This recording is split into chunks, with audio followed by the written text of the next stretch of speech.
33 senedir Türkiye'deyim. Hiç kim yapmanı Tayyip Erdoğan yaptı. Türk kökenli olsun Müslümanlara sahip çıktı. Tayyip Erdoğan başımı tacı. Canım dese Tayyip Erdoğan için canımı feda veririm. Bu vatan benim vatanımdır. Bu vatan benim başımın tacıdır. Ama hayatım sonuna kadar ben Tayyip Erdoğan'cıyım. Hepimizin değil, sadece Türkiye'nin değil. Tayyip Erdoğan kaybetse dünya kaybeder. Ben Tayyip Erdoğan'cıyım ama her zaman ben Müslümanım, Uygur Türk'üm. Ben Türk'üm, soyum Türk.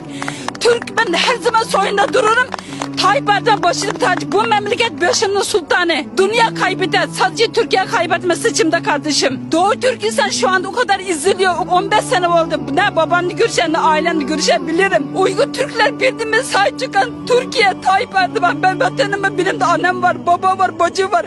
Ama 15 senedir biri Çin zulümde benim ailemden haber alamıyorum. Benim ailem nerede? Öldüler mi kaldılar mı bilmiyorum. Yanlış anlamıyorum. Ben çok Türk olduğum için, Müslüman olduğum için, soyum Türk olduğu için eziliyorum. Türk vatandaşı olduğu için 15 sene önce gittim. Beni içeri aldılar. Beni cezaevine koydular sadece ben terörist diyerek.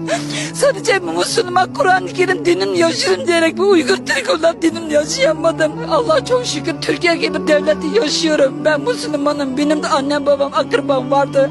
Ama hasret kaldım. Dua edin. Doğu Türkistan'ın oruç tutamıyoruz. İçki içtiriyor. Kadınlar icabe giremiyoruz. Kur'an-ı Kerim'imizi yakıyor. Sonuçta biz insanız. Müslümana dua edin. Ne olur Doğu Türkistan şu anda çok kötü oldu. Ben ailem 15 senedir beri Allah şahit olsun göremiyorum. Sesini duyamıyorum. Suçum benim ne? Ben Müslümanım, Türk'üm, Uygur Türk olduğum için benim bu zulümün içini bana zulüm yaptırıyor benim aileme. Sonuçta ben Türk vatandaşı olduğum için 15 sene önce gittim beni dışarı attılar. Türkiye sen Türkiye'ne gel terör sen diyerek beni içeri attılar. Türkiye'nin değerini